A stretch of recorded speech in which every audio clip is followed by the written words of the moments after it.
Sebelum kita mulai bincang dhamma pada pagi hari ini, marilah kita bersikap anjali untuk menghormati Guru Agung kita. Namo tassa bhagavato arahato sambuddhassa. Namo tassa bhagavato arahato sambuddhassa. Namo tassa bhagavato arahato sambuddhassa. Sopya itu Namo Buddhaya. Namo Buddhaya. Baik, Bapak Ibu, saudara-saudari pejuang Dhamma sekalian. Ini kontras ya, minggu lalu bincang Dhammanya sambil diiringi musik. Oh, kali ini lebih sunyi senyap. Semoga minggu depan juga seperti ini. Karena beberapa waktu yang lalu kita sudah koordinasi bareng beberapa pihak, dari RW lah sampai Satpol PP kemarin juga sudah kita ulang permohonan kita supaya setiap puja bakti keramaian yang disebabkan kegiatan hiburan yang disengaja itu tolong bisa dikendalikan. Dan beliau-beliaunya katanya berjanji mau mengendalikan, mau mengkondisikan. Kita buktikan aja minggu depan, semoga bisa terjadi. Bapak Ibu dan saudara-saudari, bulan ini bulan spesial bagi umat Buddha karena ada peringatan khusus di bulan ini. Ini bulan kalau kita mau ikut rekan-rekan agama tetangga kita itu kan sering pakai bahasa-bahasa mereka ya. Kayaknya kita juga harus mulai ya. Bulan Desember besok itu Katika gitu ya. Jangan sebut Desember tapi Katika gitu. Atau bulan ketiga itu Maga ya. Kita ketemuan di bulan Maga ya nanti gitu kayaknya. Supaya ikut tren gitu ya. Nah, kalau mereka kan pakai, ini kita kumpul di Ahad kan. Kalau kita pakai hari Minggu itu di Pali, saya lupa tuh apa ya. Dan kalau bulan ini bulan Asada. Bahasa Palinya Asala ya. Ya. Pengucapannya juga harus hati-hati, takutnya nanti keliru. Asada, da-nya ringan. Karena kalau kita asada tidak berkeyakinan artinya. Kalau Pali lebih aman, Asala. Ini bulan Asala. Ada peristiwa penting yang terjadi yang kita peringati di bulan Asala. Yang mulai tanggal 8 sampai tanggal 10 di bulan ini juga Sangha Theravada mengadakan acara rutin di Borobudur. Mungkin Bapak Ibu yang sudah berseragam putih ini akan meluncur ke sana ikut memperingati Asala, yaitu Tipitaka Chanting. Nah, yang menarik dari Asala ini adalah ada peristiwa penting yang kita peringati. Yang pertama, itu di saat pertama kalinya ajaran Buddha dibabarkan. Jadi persis 2 bulan setelah pencerahan, jadi bulan ke-6 itu bulan yang kita sebut Waisak, Waisaka.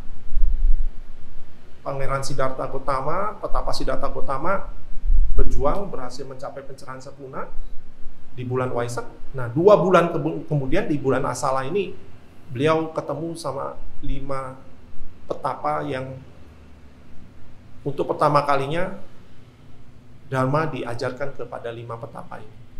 Ya. Badia, Kasapa, Kondanya, Mahanama, Asaji. Ya. Ini kenapa? Wapa. Ini sering muncul di buku-buku agama Buddha ya. Pelajaran dasar 5 petapa. Dengan dibabarkannya Dhamma untuk pertama kalinya ke 5 pertapa, maka dengan demikian diikuti munculnya Sangha. Jadi momen kedua yang diperingati, Dhamma diajarkan, Sangha muncul. Makanya kalau yang disebut Sangha itu, kalau di dalam tradisi Buddhis Theravada itu harus kumpul 5 biku ya. Asalnya itu dari sana. Katina Puja dihadiri oleh Sangga Biku. Nah, itu artinya nanti perayaannya minimal ada 5 biku. Tapi kalau dihadiri oleh biku, nah itu kemungkinan katinanya hanya tidak sampai 5 orang. Biasanya begitu tuh kalau kita lihat di tradisi. Katina dihadiri oleh Sangga Biku. Nah, itu minimal 5 deh. Asalnya dari sana tuh sejarahnya. Kenapa yang disebut Sangga itu minimal 5? Termasuk ketika Sangga Bikuni Theravada Indonesia kalau mau dibentuk harus kumpul dulu 5. Ya. Nah, jadi momen pertama, pembabaran Dhamma pertama, ya, Dhammacakkappawatana Sutta, itu karena populer, itu jadi syarat pertama kalau kita mau belajar Dhamma, katanya baca itu dulu. Makanya di buku ini, buku Parita ini, Dhammacakkappawatana Sutta ada. Karena intisari ajaran The Buddha ada di situ.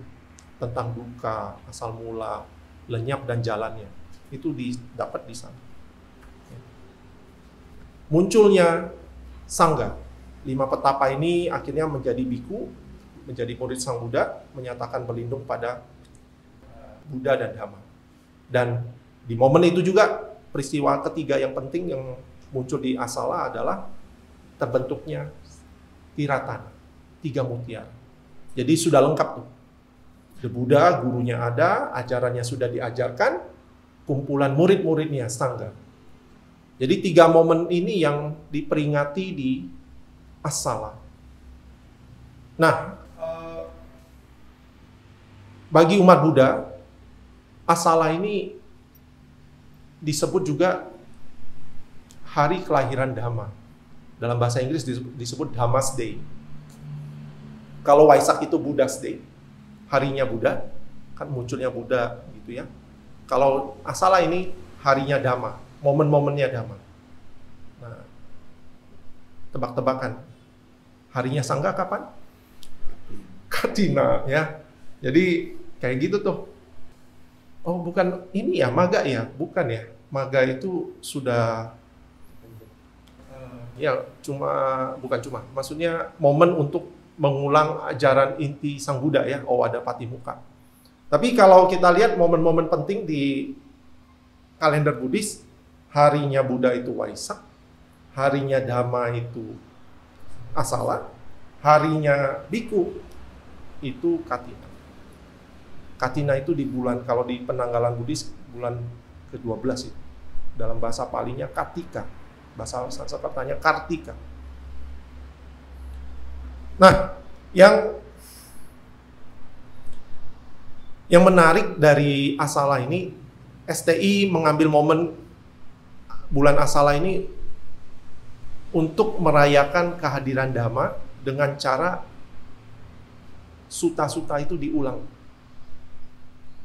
Nanti itu Pak Eko dan rombongan ikut pembacaan ulang suta atau sudah selesai?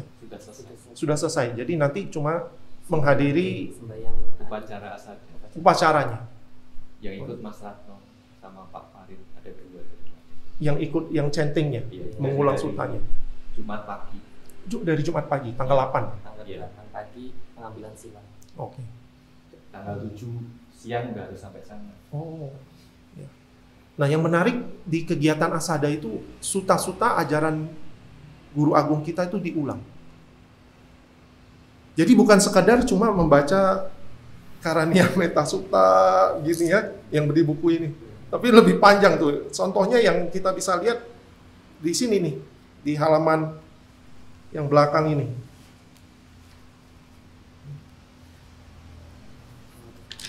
Halaman 145.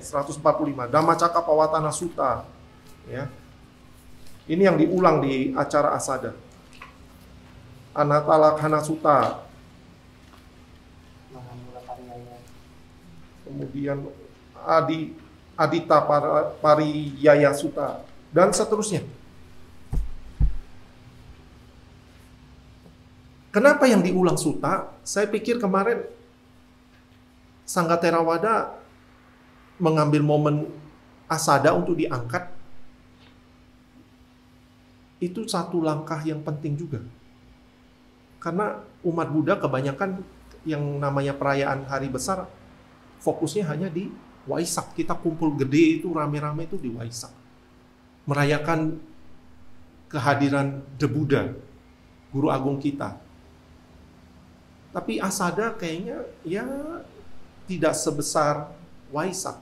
Nah, sepertinya langkah yang diambil oleh Sangha Theravada Indonesia itu mau mengingatkan umat Buddha, hey, yang dirayakan jangan cuma kehadiran guru agung, tapi the Buddhanya, the Dhammanya, ajarannya juga harus dirayakan. Saya pikir juga ada unsur yang lain karena Waisak kebanyakan sudah di mana-mana dirayakan oleh sangga tetangga kita, Sagin ya. Nah, udah mendominasi lah acara sangga. Ya udahlah. STI mengambil langkah, wah, ayo Asada juga harus digedein. Makanya kalau Katina dua-dua sangga ini tetap merayakan ya, udah masuk ke ranah masing-masing lah, ke wihara masing-masing. Wihara STI sendiri ngadain, wihara. Tidak ada acara kumpul besar di satu tempat. Yang acara kumpul besar kan cuma dua nih ya. Yang dari dulu tuh udah Waisak. Asada ini baru dirintis oleh STI. Bikin perayaan juga di Borobudur. Dan saya bilang ini keren banget. Ya. Jadi umat Buddha kalau mau mengunjungi Borobudur itu momennya dua tuh kalau ada perayaan. Waisak sama Asada. Ya, Katina di wihara masing-masing. Nah, yang menarik dari kegiatan Asada yang diadakan STI, saya pikir mau kasih tahu juga ke umat Buddha. Ajaran The Buddha itu bukan hanya ada yang di Parita Suci itu yang kita baca, yang suta-suta. Suta-suta itu, sebentar saya jelasin suta dulu. Suta itu ajaran yang disampaikan oleh guru agung kita. Suta. Nah, yang diadakan oleh STI mau mengingatkan yang diajarkan oleh guru agung kita bukan hanya sebatas yang ada di Parita ini. Ya, suta-sutanya. Tapi banyak juga suta-suta yang lain. Ada ratusan suta, ada ribuan suta mungkin yang belum kita kenal. Nah, ini yang kita mau coba diulang di dalam acara Asada. Nah, yang menarik, saya coba googling nih, suta-suta populer di kalangan umat Buddha itu apa aja sih? Selain yang ada di buku Parita ini. Kalau kita sebut yang populer yang kita tahu kan yang sering kita baca Karania atau Metta Sutta ya. Manggala yang berkah. Sama Ratana Sutta kalau ada masalah-masalah yang nggak enak gitu ya, baca Ratana gitu. Terus yang pas kita perayaan Asada Dhamma Cakkappawatana Sutta. Terus apa lagi? Pas meninggal Tirokuda di luar dinding. Dhamma Sutta. Apa? Dhamma Sutta. Terus apa lagi? Wah, itu panjang juga ya. Nah, tapi suta-suta itu kalau dibaca, kita kan lihat tuh ajarannya guru agung kita, menjelaskannya kelihatan di sutanya. Kalau Dhamma Cakkappawatana Sutta, oh dukkha, yang menyebabkan dukkha itu ini sebab-sebabnya. Jalannya seperti ini. Itu kelihatan di Dhamma Cakkappawatana Sutta. Ya. Mau berkah yang utama itu seperti apa? Manggala Sutta dibaca.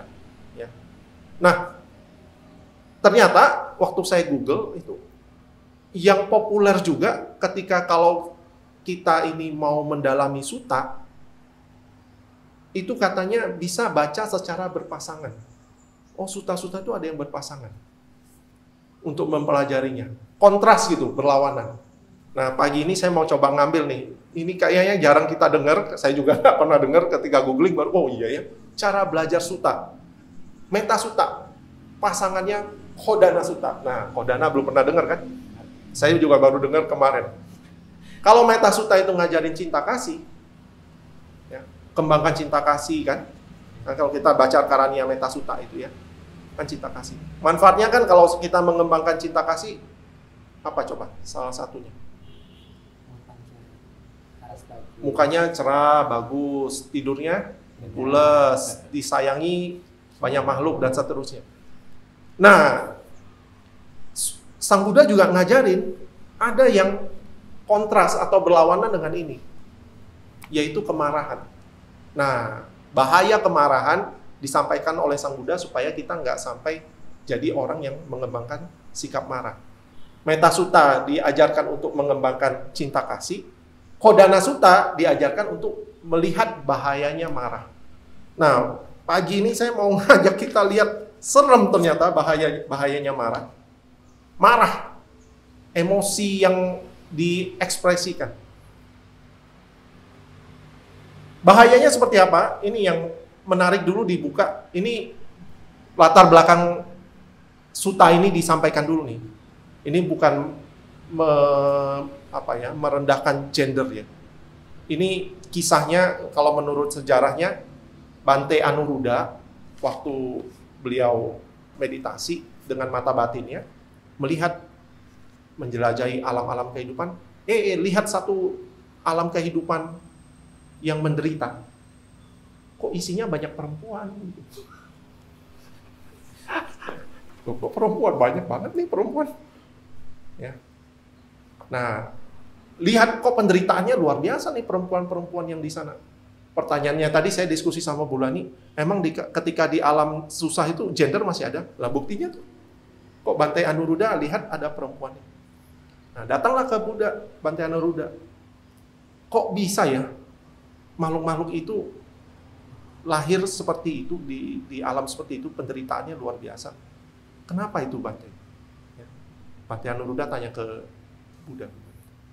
Dan Sang Buddha menjawab, mereka. Nah, penjelasannya Sang Buddha netral. Sang Buddha bilang, jadi yang Bante Anuruddha lihat perempuan banyak, tapi Sang Buddha jelasin enggak. Itu dialami oleh laki-laki dan perempuan. Ya.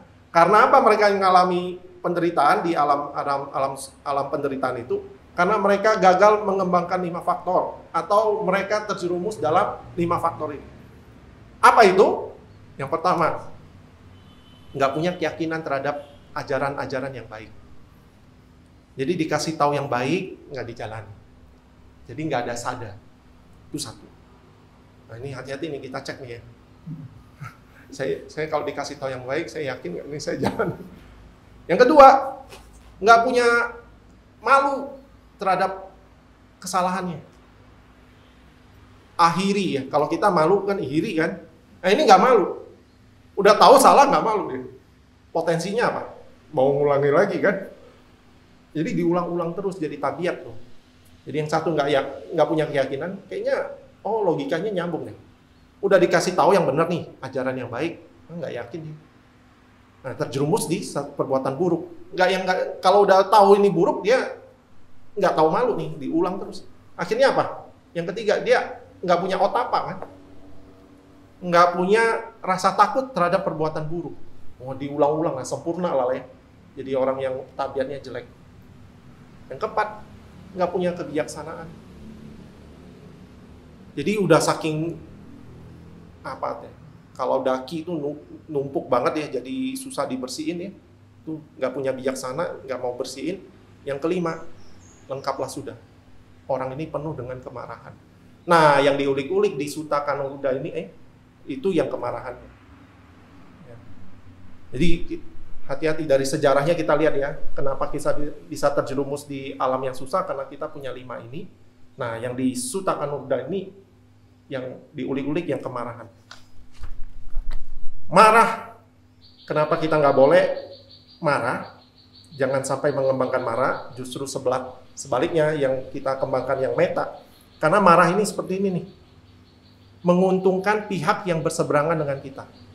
Kayaknya konteksnya ini marah karena dosa, ada kebencian. Kan ada terhadap faktor luar. Mungkin orang yang kalau dalam konteks itu orang itu jadi yang berseberangan, dengan kata lain ini orangnya musuh. Kalau kita marah, orang yang berseberangan dengan kita itu justru senang. Kenapa mereka senang? Ini kita lihat nih. Orang yang marah, maka ia akan berpenampilan buruk. Nah, kebalikan sama metta. Kalau orang yang punya metta, dia mukanya pun tidak cakep, tapi kok nyeneng kayak gitu ya. Kayak saya maksudnya, saya nggak cakep tapi kalau punya metta, kayaknya enak nih orangnya dilihat ya. Semoga ia menjadi, karena diharapkan sama musuhnya, kalau orang itu punya kemarahan, udah pastilah dia tidak menyenangkan. Yang senang siapa? Orang-orang yang berseberangan sama dia. biasanya kan gitu ya. Makanya ini kok konteksnya Bante Anuruddha lihatnya perempuan tuh kayak gitu ya kayaknya. Enggak ya? Lihat, oh itu lebih jelek dari saya gitu ya, saya lebih cakep dari kamu. Tuh. Orang yang punya kemarahan, maka ia akan berpenampilan buruk. Yang kedua, orang yang punya kemarahan, ia tidak bisa tidur lelap. Oh, kebalikan sama Metta. Yang ketiga, orang yang punya kemarahan, ia tidak akan berhasil menyelesaikan apa yang harus diselesaikan. Masuk akal ya? Isinya marah, apa yang harus dikerjain, ditinggalin kayaknya. Nggak fokus kan? Yang keempat, orang yang punya kemarahan tidak akan memperoleh harta. Tidak akan bisa menjadi kaya. Kayaknya ini, kalau dijelasin di sutanya, raja yang punya kemarahan, kalau konteksnya raja itu kalau mau menguasai daerah, gagal perang, umpamanya makin marah, maka yang dikerahkan kan seluruh ininya, armadanya. Maka kekayaan kerajaan itu akan habis. Jadi yang bikin kerajaan atau seseorang itu tidak, kalau di sini kan digambarkan tidak akan pernah mengumpulkan harta dia. Habis terus hanya karena untuk memenuhi amarahnya. Yang kelima, ia tidak akan jadi termasyhur, tidak akan dikenal. Yang keenam, ia tidak akan memiliki teman. Dan yang terakhir, setelah hancur jasmaninya, artinya dia mati, maka dia akan terlahir di alam sengsara. Yang ini yang mengerikan. Jadi kita ulang nih, yang kenapa kita diingatkan tidak boleh marah. Penampilannya buruk, lawan dari Metta. Orang yang punya Metta, penampilannya akan menarik. Yang kedua, tidak bisa tidur lelap. Logikanya sih masuk, penuh marah. Ya, nggak bisa, mikirin musuhnya atau yang dia tidak sukai, tidurnya nggak pulas. Yang ketiga, tidak akan pernah bisa menyelesaikan pekerjaannya, tidak akan berhasil. Yang keempat, kekayaannya terkuras. Yang kelima, tidak akan jadi termasyhur. Ini benar nggak sih? Kalau hari ini orang yang marah-marah di TikTok kayaknya malah termasyhur. Viral. Tapi kayaknya udahlah lewat. Itu habis itu hilang gitu ya. Nggak akan kita kenang lama-lama kan ya. Orang-orang yang Mahatma Gandhi, kenapa sampai generasi kita sampai sekarang juga masih dikenal bukan karena marah-marahnya kan? Siapa lagi? Nelson Mandela, tokoh-tokoh besar itu bukan karena marah-marahnya. Nggak ada yang kita ingat kalau tokoh-tokoh yang marah-marah gitu ya. Orang-orang yang baik yang kita ingat. Hitler, oh iya benar. Hitler, kejamnya, itu bukan marah lagi, kejam ya. Iya ya, itu kita kenang ya. Kita kenang untuk supaya tidak kita tiru kan. Yang keenam, tidak punya teman. Nah betul, Hitler itu terkenal ya. Matinya sendiri kan ya, kalau di sejarah. Sendiri. Bunuh diri dia di bunkernya. Yang ketujuh, hancur jasadnya setelah kematian, terlahir di alam yang sengsara. Nah, Bapak Ibu dan Saudara sekalian, ini jadi pengingat kita. Saya mau mengatakan bahwa suta-suta seperti ini, yang Anuruddha ini, yang tersembunyi, kadang-kadang kita nggak tahu ya. Kalau di momen-momen asada ini kita ulang, kita angkat, ini jadi pengingat kita, kita sering mengulang yang Metta. Yang jelek itu akibatnya seperti apa sih? Nah, kayak yang ini nih manfaatnya kalau kita mengulang suta. Saya googling lagi suta-suta yang lain, ternyata banyak juga suta yang mendukung apa yang sudah ada di populer yang di buku Parita kita, Dhammacakka Pawatana Sutta, itu dijelaskan ulang oleh Bante Ananda. Waktu saya baca, penjelasannya makin, Sang Buddha di Dhammacakka Pawatana Sutta kan ngomong duka, asal mula duka, lenyapnya duka, jalan menuju lenyapnya duka. oleh Bante Ananda itu dijelaskan ulang untuk teman-teman biku dengan cara yang berbeda. Nah, kalau kita menempatkan diri kita, kalau Dhammacakkappavattana Sutta untuk 5 petapa, itu kan singkat tuh ya. Ya, di Dhammacakkappavattana Sutta singkat itu. Nah, oleh Bante Ananda di salah satu sutta yang judulnya saya nggak catat di sini, itu waktu baca, oh kalau kita sebagai murid baca sutta yang diulang oleh Bante Ananda, itu kan Bante Ananda mengulang sutta Sang Buddha, tapi dengan penjelasan baru. Nah, kalau dibaca oleh murid-murid seperti kita, oh kayaknya makin jelas deh. Saya bilang manfaat membaca sutta dan memang dianjurkan oleh guru-guru, maksudnya oleh para biku, oleh bante-bante yang menerjemahkan sutta. Umat Buddha itu sebaiknya selain membaca terjemahan-terjemahan dari buku-buku populer seperti ya karangan-karangan Buddhis, kita dianjurkan juga, ayo baca sutta. Saya membayangkan ini kayak anjurannya rekan agama tetangga kita, ayo kembali ke Al-Quran gitu ya, baca yang sumber aslinya. Nah, guru-guru seperti bante-bante yang menerjemahkan sutta-sutta menganjurkan demikian juga. Yuk baca, yuk suttanya langsung. Ya. Nah, saya mau coba lihat, Bapak Ibu, kita buka deh Dhammacakkappavattana Sutta, halaman 145. Itu yang palingnya, terjemahannya.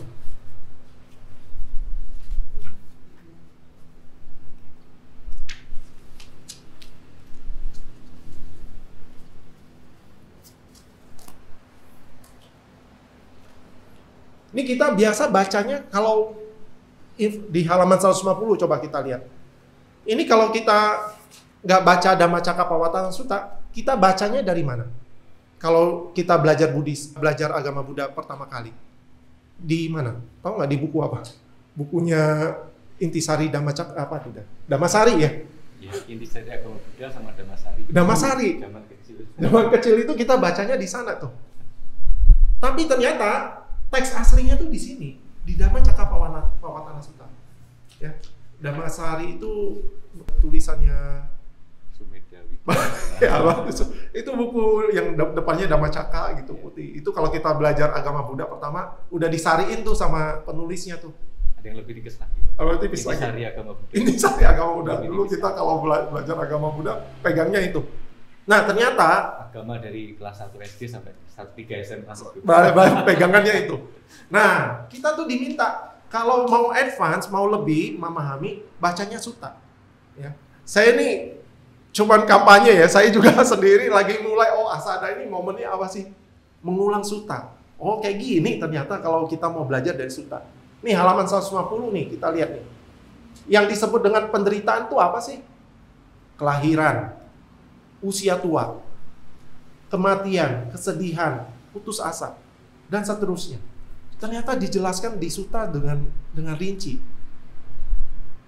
Nah, jadi ini baru bagian dari sutta yang kalau kita belajar ternyata kita bisa dapat ajarannya tuh dari seperti ini.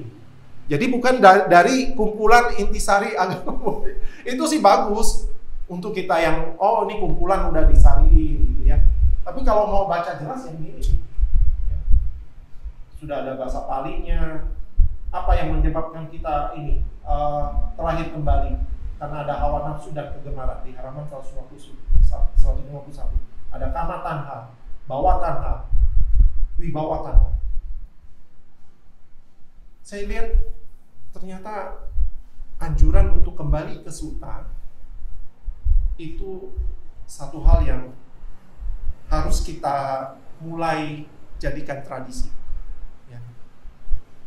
Kembali ke sutta. Ini yang kalau rekan saya yang sering mengajak, ayo buka sutta ini, buka sini, Rudi ya, Rudi Anandalimi Yadi. Itu kalau sekarang trennya beliau kalau membabarkan dhamma, sutta ini, sudah kayak rekan tetangga kita. Ayat ini, kalau beliau sutta ini. Mari kita gunakan momen asada ini kembali. Coba kita kalau belajar buka suta-suta, ternyata bisa menemukan sari-sari yang lain yang kalau tidak kita temukan kalau kita baca rangkuman-rangkuman yang sudah dibuat oleh penulis-penulis lain. Itu pesan asada dari yang bisa saya ambil hikmahnya dari bulan ini. Jadi saya mau menutup dengan menyimpulkan bulan asada ini mengingatkan kita untuk kembali ke ajaran otentik dari guru agung kita, dari Suta. Dan dari Suta kita bisa lihat, kita bisa belajar lebih detail tanpa bumbu-bumbu dari orang-orang yang kalau kita baca buku lain itu bumbu-bumbu dari penulis lain, jadi original banget gitu ya. Kita bisa lihat sarinya dari apa yang disampaikan oleh Sang Buddha. Dan ternyata kalau kita belajar Suta lebih lanjut, murid-murid guru agung kita juga mengulang kembali Suta-Suta itu dan memberikan penjelasan lebih. Dari sana kita juga bisa belajar lebih. Nah, persoalannya sumber-sumber belajarnya itu dalam versi cetak saat ini itu jarang, ya. Kalaupun ada itu tebal-tebal. Bapak Ibu sudah terbantu dengan kalau mau update dengan teknologi itu di Suta Sentral itu luar biasa. Ya. Saya sama Bulani baru ketemu tipsnya nih. Kalau terjemahannya bahasa Inggrisnya susah, pakai terjemahan bahasa Belanda atau Jerman. Ternyata ada biku-biku yang lawas-lawas yang tua-tua itu, orang Jerman, orang itu yang concern sama bahasa Pali, mereka juga terjemahkan ke dalam bahasanya mereka. Nah, kita bisa bandingi terjemahnya. Jadi, artinya apakah kita harus bisa belajar bahasa Jerman, bahasa Belanda? Ternyata enggak. Copy paste, masuk lagi ke Google Translate. Oh, kan lupa. Kemarin saya bantu Bulani terjemahin tuh. Ini kok bingung ya bahasa Inggrisnya Bante, salah satu penulis Riste Davis ini penulis dari Pali ke bahasa Inggris. Dia bahasanya agak membingungkan menurut Bulani. Ini gimana nih maksudnya?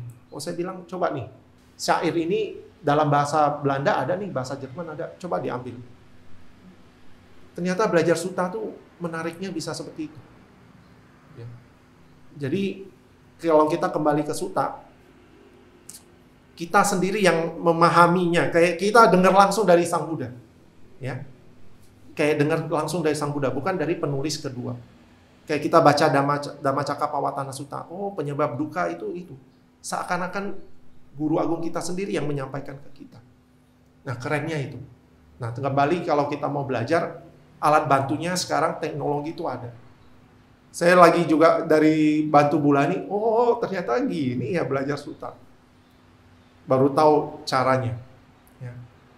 Jadi mari Bapak Ibu kita gunakan momen asala ini untuk kembali ke ajaran otentik guru agung kita. Kita serap sendiri hikmah, makna-makna dari ajaran guru agung kita dengan cobalah sesekali lagi membuka Sutta. Ya. Semoga ajaran agung guru kita dapat membebaskan kita dari penderitaan. Semoga semua makhluk hidup berbahagia. Sorry.